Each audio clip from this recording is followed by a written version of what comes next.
로마서 1장 16절로 17절에 보니까 복음은 모든 믿는 자들에게 모든 믿는 자들에게 구원을 주시는 하나님의 능력이다. 헬라인이나 유대인이나 차별이 없다라고 말씀합니다. 그러면서 바울이 그 앞에 제일 서두에 하는 이야기가 나는 이 복음을 부끄러워하지 않는다. 자, 부끄러워하지 않는 이유가 뭡니까? 확실하게 만났고 확실하게 경험했기 때문이에요.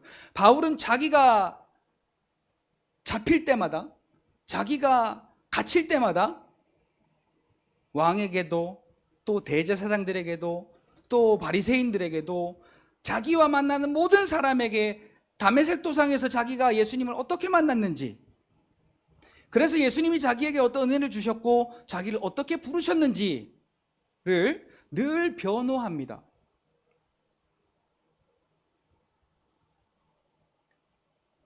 그리고는 이 바울이 사도행전 10장 하반부에 예수의 이름을 힘입어 죄사함 받고 예수의 이름을 힘입어 의롭다함을 얻는 이것이다 라고 자기가 빛으로 오신 예수님을 만난 그 복음을 전하는데 그거를 부끄러워하지 않는 거예요. 왜? 복음은 모든 믿는 자들에게 주시는 하나님의 능력이 되기 때문에 그렇습니다. 그래서 바울은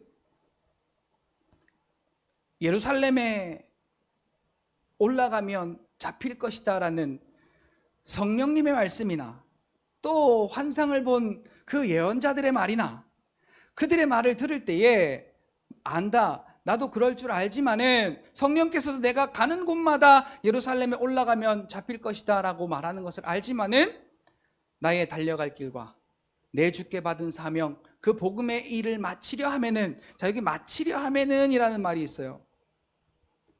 사도행전 20장 24절의 말씀입니다. 이 복음의 일을 마치려 하면은 나의 생명을 조금도 아까운 것으로 여기지 않는다가 베드로가 복음을 부끄러워하지 않는 이유예요. 자, 오늘 우리는 어떻습니까? 여러분, 복음이 자랑스럽나요? 복음이 여러분들에게 능력이 되시나요? 복음이 여러분들에게 은혜가 되십니까? 안 되는가 봐요.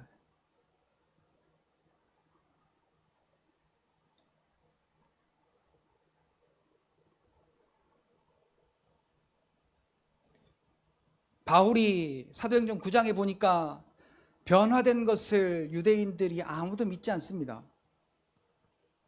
그때의 27절에 바울은 더욱 힘을 얻어 예수가 그리스도이심을 가르쳤더라.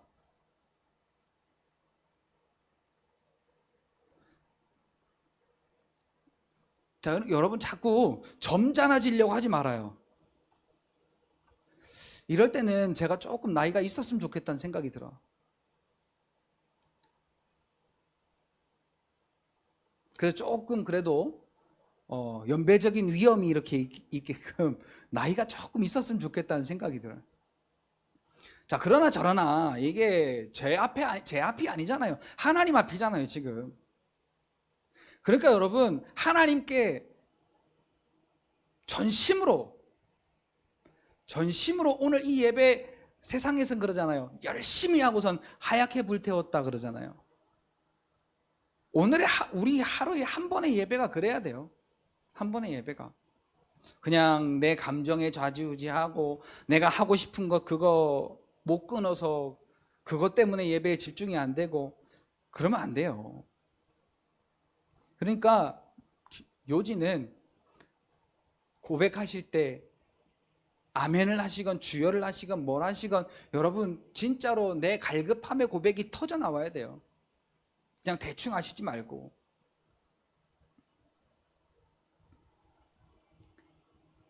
더욱 힘을 얻어.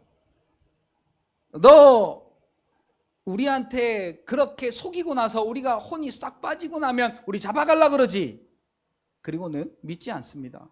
그러니까 더욱 힘을 얻어 예수가 그리스도이시라는 것, 그것을 담대하게 전했다라고 사도행전 9장 하반부에 그렇게 기록을 하고 있는 모습을 보게 됩니다. 자, 로마서 1장 16절의 말씀을 제가 말씀드리려고 바울의 그 예수님 만난 장면을 제가 말씀을 드렸습니다. 자, 복음을 부끄러워하지 않는 바울, 그 바울은 예수의 이름을 위하여, 그 예수의 이름을 통해 하나님 앞에 영광 돌리는 삶을 살았던, 그의 삶에 온전히 다른 것을 다 내려놓고 예수의 이름을 위해 예수의 이름으로 살았던 그 바울은 로마서 1장 17절에 이렇게 고백합니다.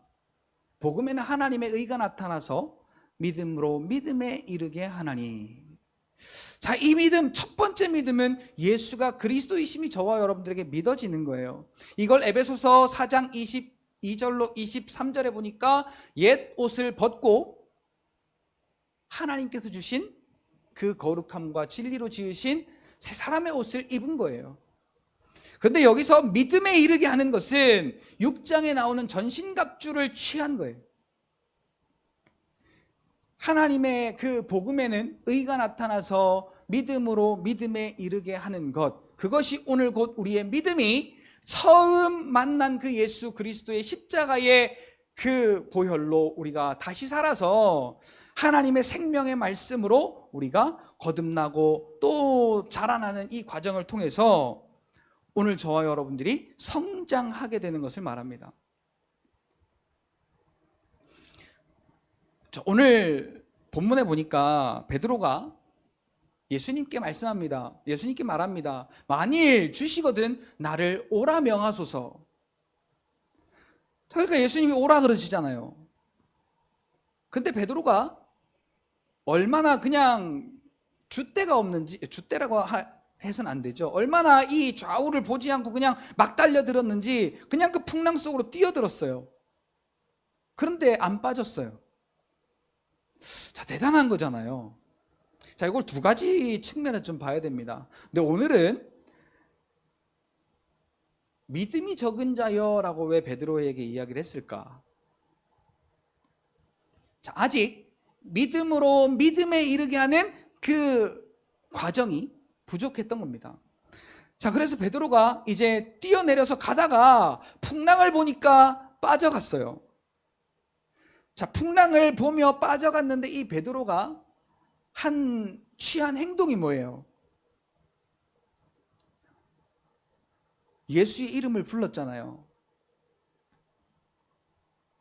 주여 나를 구원하소서. 자, 오늘 우리 같으면은 힘들어서 또 기분 나빠서 또 억울해서 분해서 우리가 짜증내고 힘들어하고 불평하고 부정적인 소리를 내뱉고 실망하고 있을 때 이 베드로는 주여 나를 구원하소서. 언제? 그 풍랑 속에 빠져들어갈 때. 자, 그 빠져들어가는데 무슨 정신이 있겠어요? 그 물이나 안 먹으면 다행이지.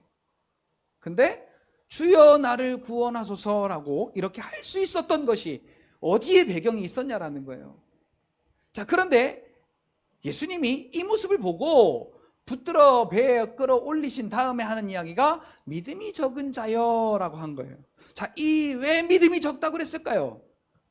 이제 오늘 말씀을 좀 들어보면서 여러분 체크해 보시고, 나는 그럼 지금 이 순간 예수님이 내 앞에 오셔서 내 손을 잡으시고는 잘하였도다 착하고 충성된 종아라고 내 믿음이 크도다라고 하실까? 아니면 믿음이 적은 자여 왜 의심하였느냐? 염려하지 말라니까 왜 의심하고 염려했느냐? 왜 두려워하지 말라니까 염려하고 두려워했느냐? 라고 우리에게 물으실까? 여러분, 우리가 생각해 보아야 할 것입니다. 자, 오늘 본문의 시작이 이제 예수님이 혼자 따로 가시고 제자들끼리 배를 타고 이제 다른 곳으로 가다가 풍랑과 파도를 만나서 이 배가 이제 그냥 아주 난리가 난 겁니다. 물도 막 배에 들이차고 막 물도 맞고 막 그냥 어찌할 수 없는 그러한 상황에 이르렀을 때 예수님께서 저쪽 물 사이로 이렇게 걸어오시는 겁니다. 그러니까 이 예수님의 제자들은 안 그래도 막 혼이 빠졌는데 풍랑이 일었다가 내렸다가 또 일었다가 내렸다가 이렇게 반복하는 모습을 보고 있었다 사라졌다 있었다 사라졌다 하니까 유령이다 그리고 2번 놀란 겁니다. 다른 말로 말하면 귀신 아니야? 그리고 놀란 거지요. 자, 밤 사경이니까 엄청 깊은 밤입니다. 제일 깊은 밤이죠.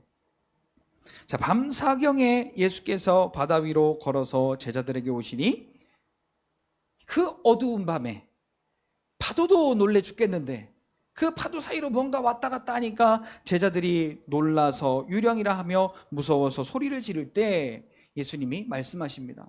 자, 오늘 우리의 삶 속에 여러분 어떠한 일들이 폭풍과 같이 이렇게 물결치고 요동치고 오늘 우리에게 다가올 때 예수님은 오늘 우리에게 오셔서 하시는 이야기가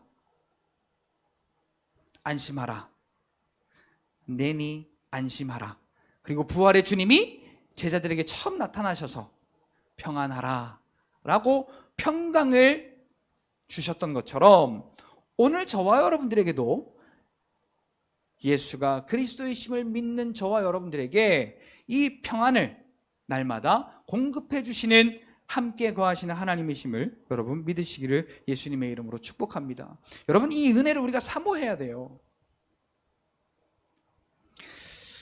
이제 저희가 여기 가까운 데로 이사 오려고 한 집을 알아보고 지금 이제 그 LH에서 지금 심사하는 중에 있어요. 바로 교회 앞이에요. 너무나 좋아요. 집도 깨끗하고 가깝고 너무 좋아요. 그러니까 저나 애들이나 어떠한 생각을 하고 어떠한 행동을 하느냐면 아직 아무것도 결정된 게 없어요. 그런데 오늘 벌써 이미 학교와 학원이 발칵 뒤집혔어요. 우리 이사 가게 될 것 같아요. 그리고 다 이야기를 해버린 거예요. 근데 물어보니까 지는 안 했대. 누군가는 했으니까 얘기가 된 거 아니에요.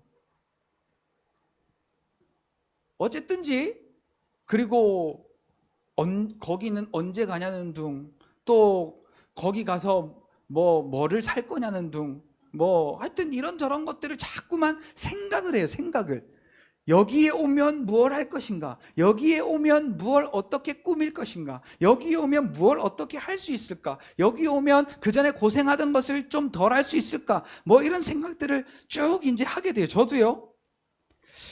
이제 여기 오면 에어컨도 좀 바꿔야 되고, 또 여기 오면 뭐도 좀 사야 되고, 또 밖에 베란다에는 뭘 놓아서 뭘 정리를 어떻게 할 것이며, 그런 것들이 하나하나 계속 생각이 되어지는 거예요.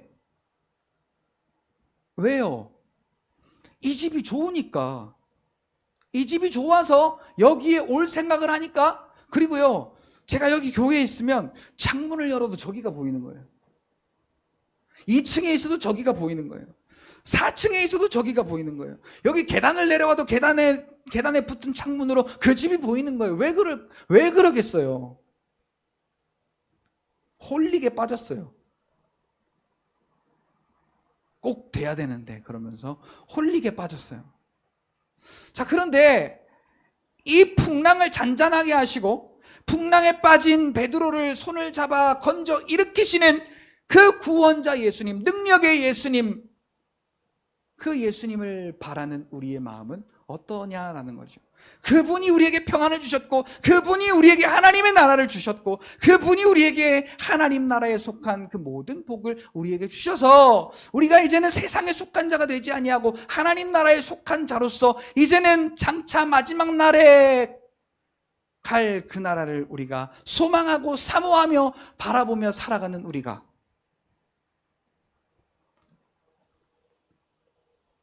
이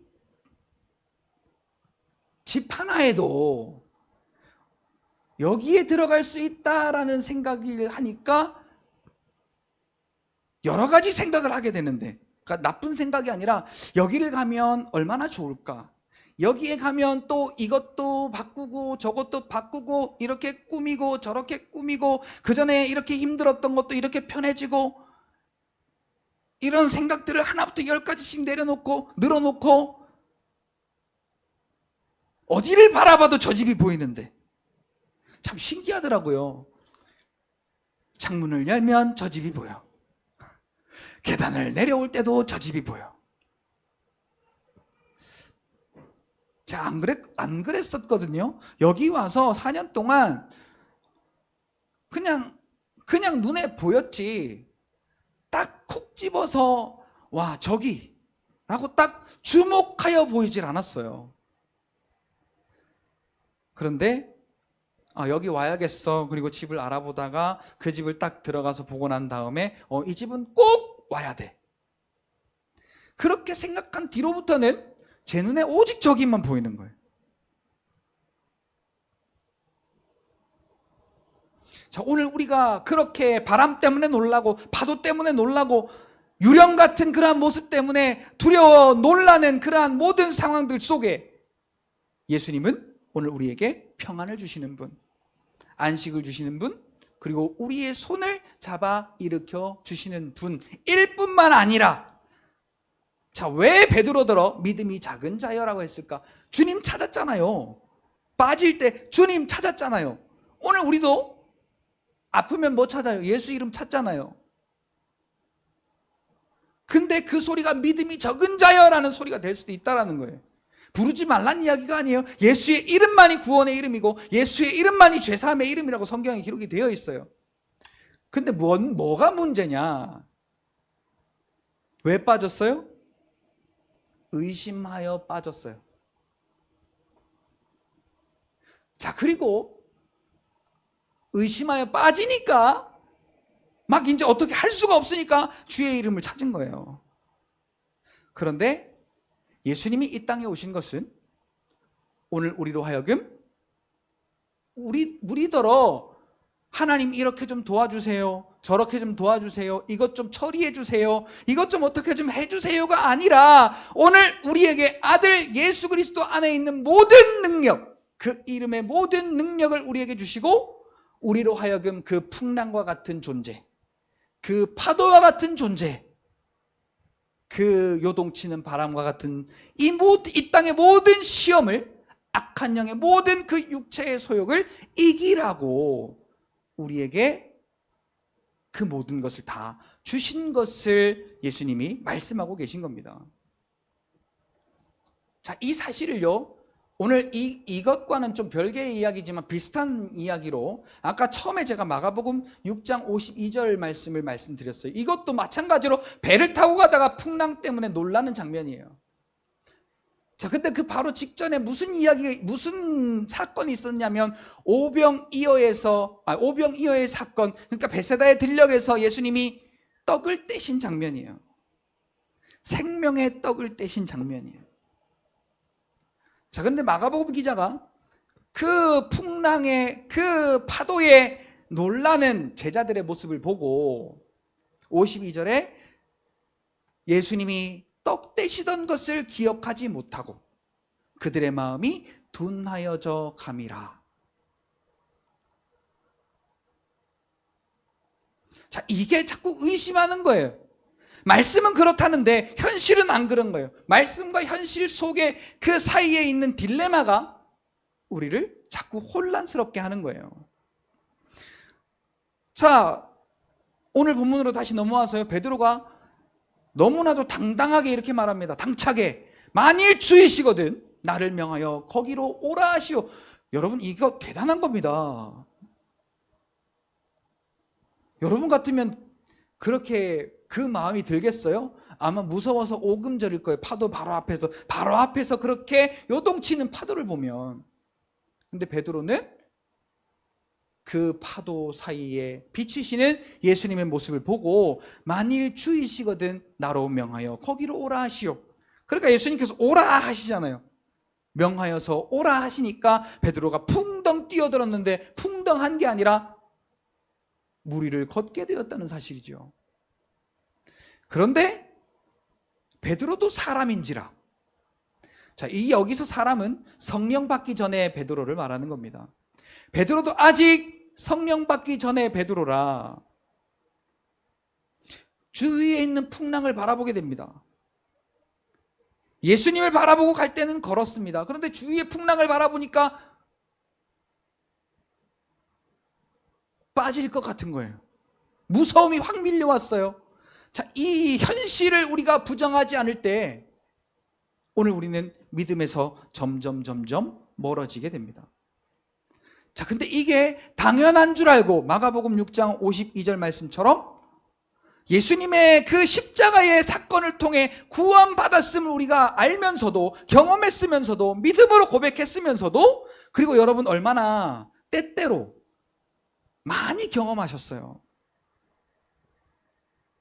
방언의 은사로, 통변의 은사로, 예언의 은사로, 지식의 은사로, 또 병고침의 은사로, 또 믿음의 은사로 여러 가지 성령의 은사들을 통하여서 우리가 얼마나 많이 경험했어요.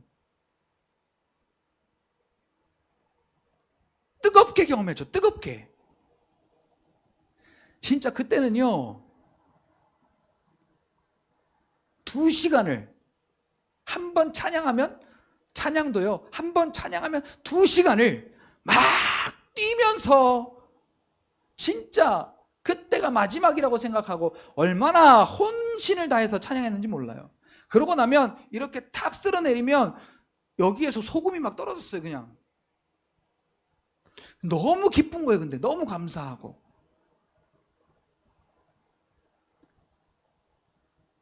근데 왜 요즘은 그런 찬양이 저도 마찬가지로 안 나올까요?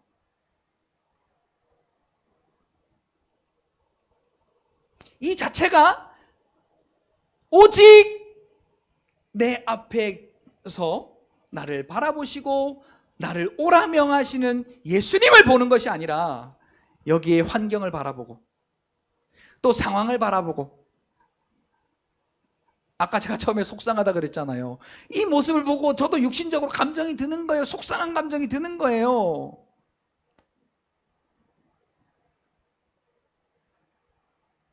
안 보여야 돼요, 그게.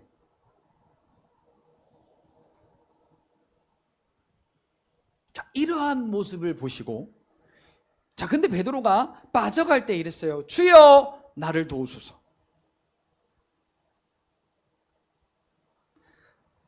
마가복음 9장에 귀신 들린 아이의 아버지가 23절 말씀에 나의 믿음 없음을 도우소서.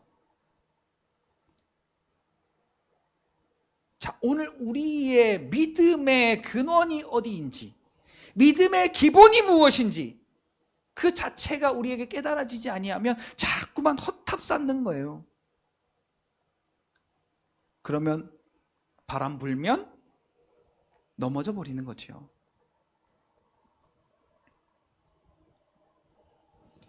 오늘 본문 30절에 보니까 물 위로 걸어가다가 바람을 보고 무서워 빠져가는지라. 자, 바람을 봤더니 베드로에게 닥친 것이 무서움이라는 것이 닥쳤어요. 자, 오늘 우리에게 물질적인 어떤 어려움이 닥치면, 또 자녀에 대한 문제의 어떤 어려움이 닥치면, 또 건강에 대한 어떤 어려움이 닥치면, 여러분 불과 10년 전만 해도 이러지 않았어요. 정말로요. 불과 10년 전만 해도 오늘 우리의 믿음은 현실보다는 하나님 쪽에 가까웠어요. 제가 지난 2000년, 그러니까 제가 청년되었던 그 청년 처음 발을 디뎠던 1999년부터 지금까지의 삶을 되돌아보면 제 평생의 삶보다 지금 약 5년 전부터 지금까지의 이 기독교에 대한, 예수 그리스도에 대한 그 가치관이 너무나도 많이 변질되었어요.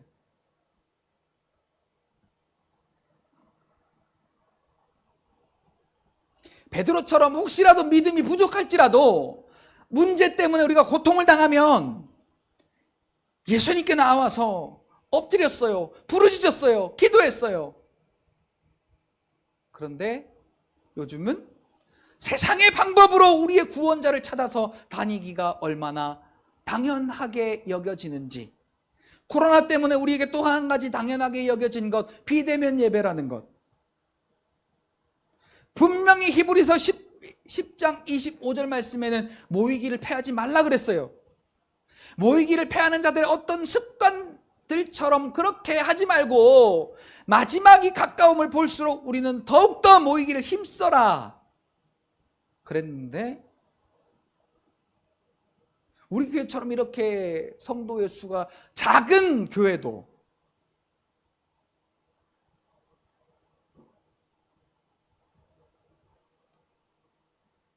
안 나오는 사람이 더 많으니,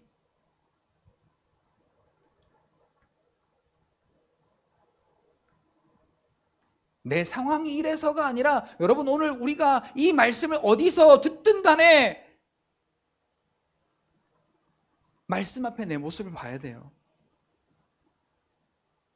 내 상황이 이런 데가 아니라, 내가 이런 상황 때문에 내 믿음이 이 지경까지 되었구나, 그게 믿음이랑 뭔 상관이야가 아니에요. 그렇다고 여기 나오면 그런 믿음이 좋은 사람이냐? 그것도 아닙니다. 하나님의 성전이 어디냐를 우리가 깨달을 때 그것이 가장 오늘 우리에게 큰 믿음으로 저와 여러분들에게 인정되어진다는 사실이죠.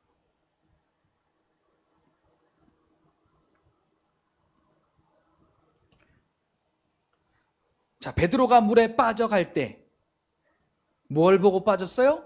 풍랑을 보고 빠졌어요.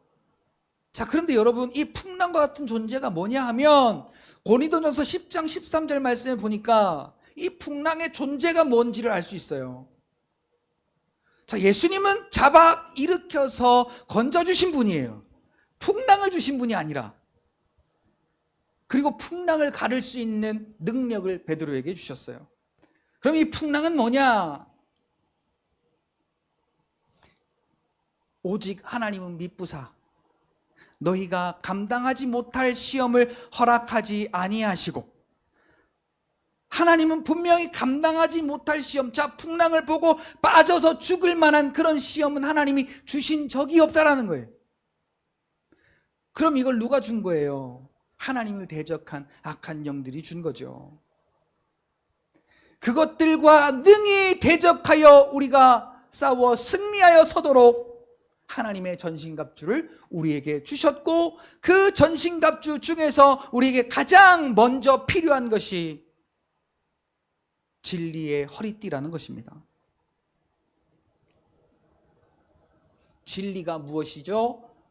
요한복음 1장 17절, 은혜와 진리는 예수 그리스도께로부터 왔다. 그러니까 이 은혜는 바로, 이 진리는 예수 그리스도라는 사실입니다. 그리고 이 진리가 너희를 자유롭게 하리라라고 했는데, 요한복음 8장에 32절 36절에 아들이 우리를 자유케 하신대요. 무엇로 자유롭게 합니까?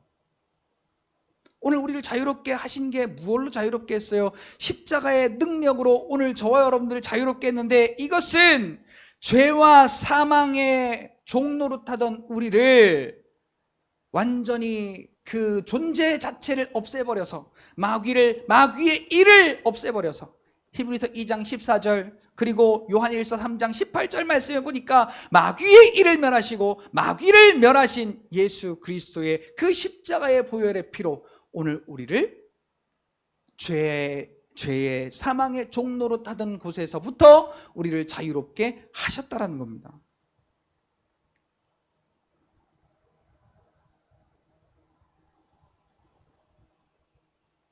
그래서 나는 그 생명을 얻어서 거듭난 자로서 믿음으로 살아가는 자라는 것을 우리가 인정하는 것이, 그것을 믿는 것이 진리의 띠를 허리에 띠는 것이다 라고 수요일 날 우리가 함께 말씀으로도 살펴보았었습니다. 자, 그렇게 예수님이 베드로를 붙잡아 일으키시면서 풍랑을 보고 또 이 바람을 보고 무서워서 빠져갔던 베드로, 그 베드로에게 이렇게 말씀하십니다. 믿음이 작은 자여 왜 의심하였느냐. 자, 이 믿음이 뭡니까? 이 믿음이 뭐예요? 우리가 예수 그리스도를 예수를 그리스도라고, 나의 주인이라고, 나의 하나님이라고, 구원자라고 인정했다면은 그 예수님께서 우리에게 말씀하신 대로 성취하신 것을 믿어야 하지 않겠느냐라는 거죠. 다시 한번 고린도전서 10장 13절 봅니다. 후반부에 이렇게 말합니다. 또한 피할 길을 내사. 자, 하나님이 그렇게 감당하지 못할 시험을 주신 적도 없지만은 그 시험을 받았을 때, 우리가 그래서 빠져가려고 할 때에 하나님은 피할 길을 내사. 자, 하나님이 피할 길을 내셨다라는 건 우리에게 이미 결과를 다 이루어 주셨다라는 게 아니에요. 피할 길을 내시고, 그러니까 방법을 제시하신 거예요. 방법을 제시하시고 너희로 능히 감당하게 하시느니라. 그 믿음으로 감당할 사람은 바로 나라는 거예요. 나.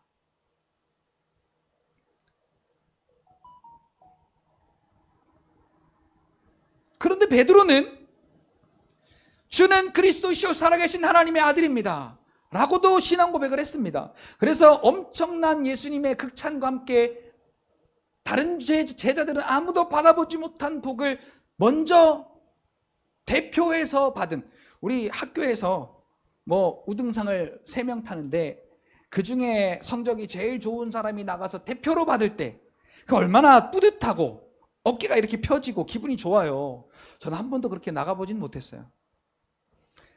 앞에 나가서 받는 놈이 부러웠을 뿐이지. 자, 그런데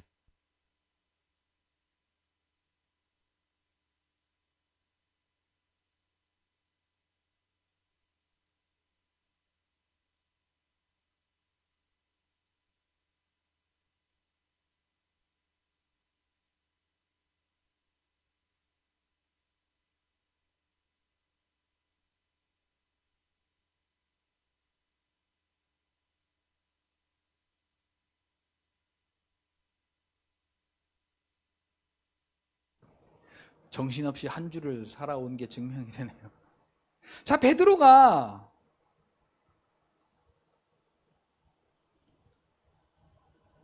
그 앞에서 12제자들 앞에서 대표로, 다른 제자들은 딱 한 50% 정도, 정답의 50%밖에 가깝지 않았어요. 사람들이 날 뭐라고 하디? 그러니까 사람들은 이렇게 얘기하지만 나는 이렇게 생각합니다 라고 신앙 고백을 했더라면 다를 텐데, 사람들은 더러는 엘리야요, 더러는 세례 요한이요, 더러는 선지자 중에 하나라고 하더이다, 그렇게만 이야기했는데, 이 베드로는 예수님이 그러면 너희는 나를 누구라 하느냐라고 물을 때 공부 잘하는 애가 손을 먼저 번쩍 들잖아요. 그리고는 저요! 그런 다음에 주는 그리스도시요 살아계신 하나님입니다. 그러니까 바요나 시몬아 네가 복이 있다. 이것을 알게 하니는 혈육에 속한 것이 아니라 하늘에 계신 내 아버지께서 그렇게 하신 것이다. 그러면서 뭐 하늘의 복, 뭐 무슨 복 엄청난 복을 주시고 또 그 믿음의 반석 위에 교회를 세우고 뭐 이런 엄청난 복을 주시잖아요. 그리고 이제는 때가 됐구나. 내가 십자가에 어떻게 될 일을 너희들에게 이야기해야 되겠구나. 그리고 예수님이 마음을 여시는 걸 마태복음 16장에 우리가 보게 됩니다. 자, 그리고 예수님이 베드로를 부르실 때 물고기를 다 깊은 쪽으로 몰아내시고 베드로더러 그 전에 예수님께서 구원자라는 그 말씀을 배 옆에 앉아 있는 많은 무리들에게 가르치신 다음에 깊은 데로 가서 그물을 내려라 그랬을 때 주의 말씀에 의지하여 내가 깊은 곳에 그물을 내리겠습니다 하고 그물을 내리고 보니까 이건 사람이 할 수 있는 일이 아니란 걸 베드로가 깨닫고서는 주여 나를 떠나소서 나는 죄인입니다 라고 그렇게 신앙 고백했던 자가 베드로예요. 자, 그러니까 거기 12제자들 중에 얼마나 모범생, 우등생, 그리고 좋은 쪽으로 튀는 학생이었는지 몰라요. 그러니까 선생님이 얼마나 기분이 좋겠어요. 말만 하면 정답을 말하니까. 그런데 믿음이 작은 자여 왜 의심하였느냐. 자, 물론 우리가 힘들 때요, 주여 나를 도와주세요, 주여 나 힘듭니다, 주님밖에는 나를 도우실 분이 없습니다. 물론 이것도 하나님이 기뻐하세요. 말씀하신 대로 그 약속을 성취하세요. 그런데 예수님이 우리를 보자면 아직 믿음이 작은 자요. 그러니까 우리가 힘들다라는 걸 토로한다는 것 자체가 예수님의 그리스도 되심을 인정하지 않고 있다라는 이야기이기 때문입니다. 우리가 아무리요 여기 와서 은혜 많이 받고 말씀에 충만한 은혜를 받고 찬양에 충만한 은혜를 받고 기도로 우리의 마음 가운데 멈췄던 그러한 엔진이 돌아가는 것 같은 그러한 동력을 얻고 가도 내 삶에 풀려지지 않은 문제들을 우리가 만나보세요. 그게 그대로 직진이 됩니까? 아니면 피할 길을 찾습니까?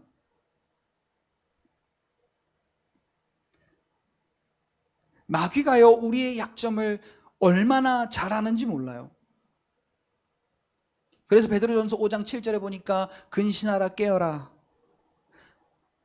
마귀가 우는 사자와 같이 그렇게 믿음이 약한 자들을 찾아서 삼키려고 두루 찾아다닌다 라고 베드로가 경고하고 있습니다.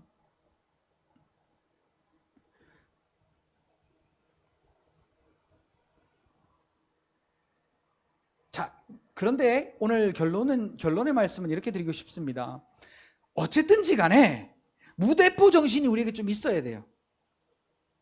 너무 우리가 체계적이면요 하나님 말씀 우리가 절대로 못 듣습니다. 자, 베드로 보세요. 거기를 뛰어들 때입니까? 예수님이 오라 한다고 거기를 뛰어들 때냐고요.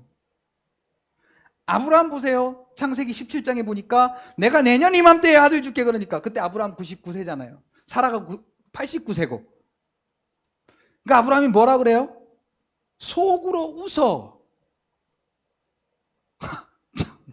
웃겨서 기도 안 차. 그럼 속으로 웃었다는 거예요, 아브라함이. 어떤 아브라함이? 하나님이 너에게 하늘의 별과 같이 땅의 별과 같이 큰 민족을 이룰게 라고 창세기 15장에 이야기하셨을 때 이를 믿었더라. 그것을 하나님이 의로 여기셨더라 그랬어요. 그것을 믿음으로 고백한 아브라함이요 믿었지만은 내 옆에 이 세상의 방법 중에 뭐가 있을 거야. 그리고 엘리에셀 또 이스마엘 자기가 할 수 있는 방법을 찾아서 다 동원해봤지만 하나님은 no, 아니야. 근데 그 과정 하나하나가 오늘 우리의 믿음을 성장시켜가는 과정이라는 사실 또한 여러분 잊지 마시기를 바랍니다. 베드로 보세요. 얼마나 그렇게 무대포로 뛰어들었어요. 근데 걷잖아요. 때로는 무대포가 좋아요. 아무 때나 말고 하나님의 말씀 앞에서는 무대포 정신이 좋은 점도 있어요. 그냥 하나님이 말씀하시면 아브라함에게 99세 때 말씀하셨을 때 아브라함은 무대포가 아니었어요. 그러니까 하나님 좀 상황 좀 보시고 좀 말씀 좀 하세요. 그리고 이 아브라함은 못 믿었어요. 18장에 보니까 사라도 못 믿었어요. 사라도 속으로 웃었어요. 그런데 이 무대포였던 베드로는 그냥 뛰어들어 버렸어요. 예수님이 오라 하니까. 설령 파도를 보고 빠졌을지언정, 그래서 또 주여 도와달라고 어린아이처럼 또 예수님의 도움을 구했을지언정,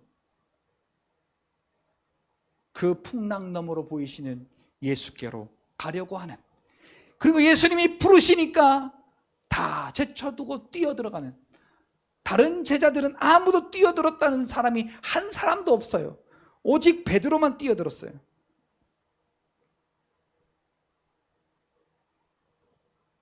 자, 같이 따라합시다. 하나님께 능치 못하심이 없다. 자, 하나님께는 능치 못하심이 없음을 이야기하는 게 성경이에요.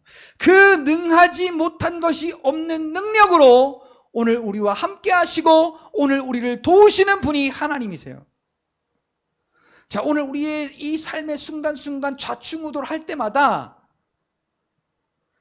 베드로처럼 일단은 무대포로 말씀에 뛰어드세요. 말씀에 뛰어들었다가 또 현실을 보면은 두려움이 있고 또 걱정이 있고, 그래서 또 주의 이름을 부르고, 그래서 예수께서 또 피할 길을 주셔서 우리가 이겨내고, 그러한 것들을 우리가 반복하면서 결국은 이스라엘 백성들이 출애굽하고 난 다음에 그 출애굽할 때 당시에 20세부터 60세까지의 그 1세대들은 광야에서 다 죽었습니다.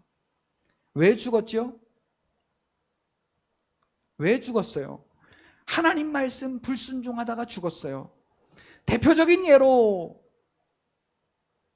이제 이 요단강 바로 앞에 그 에돔 땅에서 하나님이 거기를 돌아가래요. 거기를 돌아가래요. 그걸로 가로질러 가면은 얼마든지 맛있는 걸 사 먹을 수가 있는데 거기를 돌아가라는 거예요. 그러니까 이 이스라엘 백성들이 우리가 이 끝에 와서까지 지긋지긋한 이 만나를 먹어야 되겠는가? 하나님, 오늘만큼은 내가 불순종하겠습니다. 그러면서 막 단체로 불평하기 시작한 겁니다. 그래서 하나님께서 불평은 안 된다. 그리고 이스라엘 백성을 훈련시킵니다. 순종해야 산다라는 것을 알려주시기 위해서 불뱀을 내리십니다. 다 물렸어요. 그리고 하나님이 이 모세를 통하여서 야, 놋뱀을 장대에다가 매달아서 그것을 보는 자는 다 살 거야. 그래서 거기서 말씀을 불순종하면 죽는구나 라는 것을 광야의 그 모든 40년의 여정의 마침표에서 확실하게 그들에게 인식이 되게 됩니다. 자, 그래서 요단강 앞에서, 그때의 요단강은 넘실거리는 요단강이에요. 물살이 어마어마하게 센, 가장 우기 중에서도 비가 많이 내려서 거기에 물이 물살도 세고 넘실넘실 되는 그런 함부로 들어갈 수 없는 그때예요. 근데 하나님이 건너가래요. 자, 제사장 이 법궤를 메고 제일 앞에 서 있는데 이 제사장이 어떠한 마음이겠어요? 만약에 오늘 이 베드로처럼 가다가 그 풍랑을 봤으면은, 풍랑을 보니까 빠진 것처럼 이 제사장도 그 빠른 물살, 깊은 물속 거기를 봤더라면은 아마 발을 못 내디뎠을 거예요. 그런데 이 여호수아와 갈렙과 더불어 이 제사장의 마음속에, 물론 이스라엘 백성들도 다 마찬가지예요. 다 같이 경험을 했으니까 우리 조상들도 그리고 우리도 하나님의 말씀을 불순종하고 불평하니까 죽음의 위기가 오는구나. 자, 똑같은 죽음의 위기지만은 우리는 이것 때문에 죽지 말고 하나님 말씀을 순종하다가 죽자 라고, 그냥 모세가 홍해에 가를 때에 지팡이를 꽂았듯이 제사장이 그 발을 그 물 속에 잠그게 됩니다. 자, 출애굽기가 아니고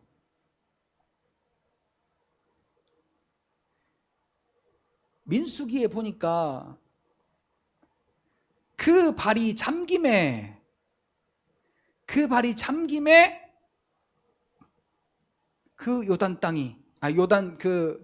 요단강이 갈라지고 한쪽은 높게 서고 다른 한쪽은 물이 흐르지 않게 되는, 그러한 물이 흐르지 않게 돼서 저기 끝에 아라바의 끝에까지 그 물이 멈춰 서 있는 광경을 보면서 믿음이 이런 거구나 라는 것을 확실히 깨닫고 가게 되는 그러한 모습을 보게 됩니다. 자, 그러고 나서 그럼 완전했느냐? 아니에요. 또 좌절하고 또 쓰러지고 또 넘어지고 순간순간마다 마귀는 우리를 넘어뜨리려고 계속해서 얼마나 우리를 더 치밀하게 공격하고 치밀하게 우리의 믿음을 빼앗아가는지 몰라요. 자, 요것이 빼앗기지 않는 방법이 있는데, 이것을 빼앗기지 않는 방법이 단 한 가지가 있어요. 그게 뭐냐 하면 바로 내 안에 성령 하나님이 계신다라는 것을 인정하는 믿음이 있을 때, 오늘 우리에게는 어떠한 시험이 닥쳐와도, 어떠한 어려움이 우리 앞에 있는다 할지라도, 자, 베드로에게는 이 바다 위에서 겪은 바람과 풍랑이었어요. 그걸 보니까 무서웠거든요. 자, 그런데 오늘 우리는 내 안에 세상의 모든 것보다 가장 강하시고 크신 성령 하나님이 계셔서 나는 성령 하나님이 함께 하시는 능력의 사람이라는 것이 우리에게 깨달아지고 믿어질 때에, 오늘 저와 여러분들은 이 풍랑이 오면 잔잔하게 할 수 있는 능력을 오늘 저와 여러분들의 믿음을 통해 경험케 하는 놀라운 믿음의 삶이 되어진다는 사실이죠. 자, 그 대표적인 예로 사도행전 3장, 여러분 너무나 잘 아시는 말씀이죠. 안진뱅이를 베드로가 일으키는 장면. 자, 이렇게 파도를 보고 풍랑을 보고 빠져갔던 베드로가 성령이 충만하게 임하고 나서 담대해져서, 자, 아까 무대뽀 더하기 담대함까지 더해진 베드로가 그 안진뱅이에게 내게 은과 금은 없지만 내게 있는 것으로 너에게 주노니, 그 내게 있는 게 뭐예요? 나사렛 예수의 이름으로. 자, 이 베드로가 만약에 그 다른 어떤 여러 가지 상황들을 봤더라면 그 예수의 이름도 부르지도 못했을 뿐더러 부른 다음에 잡아 일으키지도 못했을 거예요. 40여 년이나 한 번도 일어나 보지 못한 뻣뻣한 다리가 내가 잡아 일으켰을 때 부러지면 어떡할까? 안 나으면 어떡할까? 뭐 이런저런 가지 생각을 했더라면은 어떻게 됐을지 모를 일이에요. 그런데 이 베드로는 경험을 했던 거예요. 하나님의 말씀을 듣고 순종함으로, 아, 하나님이 나와 함께 하시는구나. 아, 하나님이 내게 능력을 주셨구나 라는 것을 경험하고 성령의 충만함을 통하여서 담대함으로 그 하나님의 사역을 이루어가던 모습을 보게 됩니다. 그러니까 사도행전 5장에 보니까요, 많은 사람들이 베드로 지나가는 길에다가 각종 질병 있는 사람들을 다 눕혀놔요. 그리고 베드로의 그림자가 지나가면 낫는 거예요. 그러니까 그 소문을 들은 사람들이 거기다가 막 다 데리고 와서 눕히는 거예요. 그리고 베드로의 그림자가 그쪽으로 지나가기를 간절히 지금 바라고 있는 거예요. 그림자만 지나가도 낫는 거예요. 베드로가 능력이 있어서 그런 게 아니에요. 베드로에게 그 믿음이 작은 자여라고 했던 그 작았던 믿음이 하나님의 말씀을 듣고 순종하고 또 순종하다가 넘어지고 실패하고 그러다가 하나하나 깨닫게 되고 알아가게 되고 성령의 충만함을 통하여 이제 확실하게 하나님의 그 함께 하심의 능력이 어떤 것인지 담대함을 통하여서 그것이 나타나게 되어지니까 그의 삶이 하나님의 영광을 나타내는 삶이 되었던 것입니다. 33절에 보니까 배에 있는 사람들이 예수께 절하며 이르되 진실로 하나님의 아들이로소이다 하더라. 자, 오늘 우리가 믿음이 성장되어진 저와 여러분들의 삶은요, 많은 사람들이 저와 여러분들을 바라볼 때, 아, 예수님이 구원자이시구나 라는 고백을, 그 고백을 통해 하나님의 영광을 드러내는 믿음의 삶을 사는 것입니다. 오늘 시간 하나님 앞에 간절히 오늘 이 말씀 붙잡고 좀 중점적으로 기도했으면 좋겠어요. 다른 기도 제목도 여러분들이 기도하셨으면 좋겠지만은 오늘 이 말씀을 붙들고 좀 늘어줬으면 좋겠어요, 하나님께. 그래서 우리가 정말로 예수님이 맨날 손잡아 주기만 바라지 말고, 내가 힘드니까 그 힘든 곳에서 좀 나를 끌어달라고 예수님이 손잡아 주기만을 기다리고 있지 말고, 오늘 하나님이 예수님의 십자가와 보혜사 성령을 통해서 우리에게 주신 능력과 은혜가 무엇인가, 그것을 믿는 믿음을 통해서 성령 충만한 베드로가 믿음이 작은 자여라고 예수님께 그 말을 들었던 베드로가 성령 충만한 믿음으로 하나님의 영광을 많은 사람들에게 드러냈던 것처럼 우리의 삶도 그 베드로의 믿음을 본받는 그러한 삶이 될 수 있도록 사모하는 마음, 간절한 믿음 달라고 기도하시기를 바랍니다. 마지막으로 이 말씀만 드리고 찬양하고 기도하겠습니다. 열왕기상 18장에 보면 갈멜산의 전투가 나오죠. 그 갈멜산의 전투에서 1대 850으로 싸울 때에 이 엘리야는 하나님과 365년 동안을 함께 동행한 사람이라고 성경은 소개합니다. 그러니까 엘리야는 자기가 하는 것이 아니라 다 하나님께서 자기를 통해서 하시는 것을 믿고 자기의 말로 다 했어요. 그리고 갈멜산의 전투에서 승리하죠. 그리고 아무것도 없는데, 비올 징조가 아무것도 없는데 비 소식이 있나이다 아합에게 이야기할 뿐만 아니라 종이 손바닥만한 구름이 있다 하니까 아합에게 빨리 마차를 동원하여 가십시오. 비가 오기 전에, 큰 비가 오기 전에 빨리 가십시오. 어디서 이런 말도 안 되는 믿음이 나왔을까요? 자, 그런데 히브리서 11장에 보니까 그 믿음을 말하면서 이렇게 말합니다. 엘리야는 우리와 성정이 같은 사람이로되. 자, 그러니까 시대적으로 그랬어라는 말이 아닌 거예요.